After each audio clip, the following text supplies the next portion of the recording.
عسلامة ومرحبا بكم الناس الكل. اليوم باش نعمل مع بعضنا الشحور سبيسيال اللي نستعملوه في برشا انواع حلويات تونسيه. سجلوا الفيديو هذا على خاطري باش نهبط لكم برشا وصفات تاع حلويات نعملوها بالشحور هذا.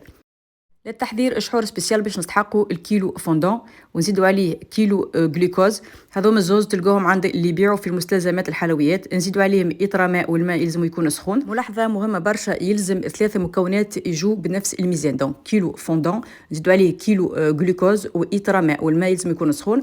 للتحضير دونك عمليه سهله وما فيها حتى ناخذوا طنجره ونصبوا فيها الكميه الكل نتاع لو فوندون، ونزيدوا عليهم الكميه الكل نتاع لو جلوكوز، ونزيدوا عليهم الاطرا ماء. وكيف ما قلت لكم الماء من احسن يكون سخون باش هكاكا تمصمصوا به السطول هذيك، باش ما يبقى حتى شيء من الفوندون ومن الجلوكوز. كيف ما قلت لكم وصفه الشحور سبيسيال هذه لو نستعملوها في برشا انواع حلويات. باغ كونطخ ما نجموش نشحروا به لا مقروض لا بقلاوه لا يويو حسيلو لا صمصه، هذاك الكل ما نجموش نشحروه، يعني نستعملوا الشحور هذا باش نشحروهم.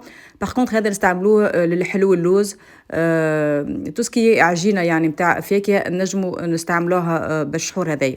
بعد ما كملت دونك صبيت الكميه الكل نتاع الجلوكوز والفوندون، زدت عليهم الايتر نتاع الماء وباش نحرك على نار تكون متوسطه لين الفوندون والجلوكوز يذوبوا بالباهي في وسط الماء. مهم برشا يلزمكم تحركوا المكونات بالكدا لين يذوبوا الكل ويدخلوا في بعضهم، باش هكاكا من بعد تضمنوا ان المكونات الكل دخلت في بعضها. وكيف ما قلت لكم في اول الفيديو، سجلوا الفيديو هذا عندكم على خاطري نعرف انكم باش تسحقوا لي، على خاطري باش نهبط برشا وصفات اللي باش نستعمل فيها الشحور هذا، الشحور لو سبيسيال.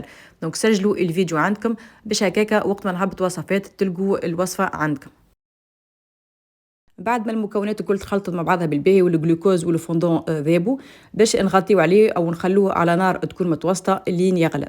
دونك نغطيو عليه ونخلوه حتى وين يعني المكونات هذيك الكل تغلي، ومن بعد نرجعوا له. من بعد ما الشحور نتاعي بدا يغلي، كيف ما تشوفوا دوبه ما يبدا يغلي تاخذوا ان ترمومتر. مهم برشا يلزمكم تستعملوا ان ترمومتر وتخلوا الشحور يغلي لين يوصل ل 105 درجة مئوية. مهم برشا يلزمكم توصلوا حتى 105.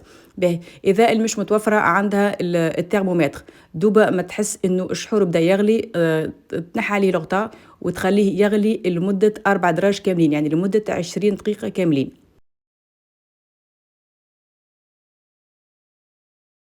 لهنا كيف ما تشوفوا الشحور نتاعي ماشي ويغمق اللون نتاعو ومحسوب وصل ل 105. لهنا كيف ما تشوفوا وصلت ل 100 فاصل يعني 101 درجه مئويه، وانتم يلزمكم توصلوا حتى 105 درجه مئويه. مهم برشا يلزم يوصل حتى ل 105. لهنا كيف ما تشوفوا الشحور نتاعي وصل ل 105 درجه مئويه. دونك نطفي عليه الغاز وباش نهز نصبه في الدبابز.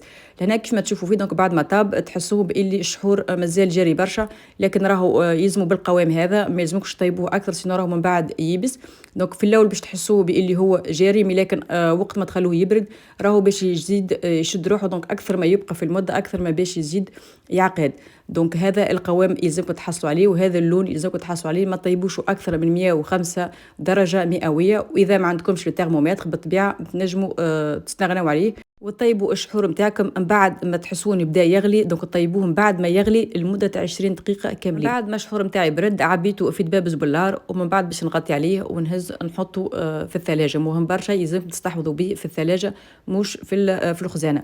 ان شاء الله تكون عجبتكم الوصفه نتاع اليوم، وما تنسوش باش تشجعوني باللي جيم ولي كومنتير وتعاونوا بارطاج الفيديو. تو بقى لي باش نقول لكم ان شاء الله رمضانكم مبروك وكل عام وانتم حيين بخير. بالسلامه.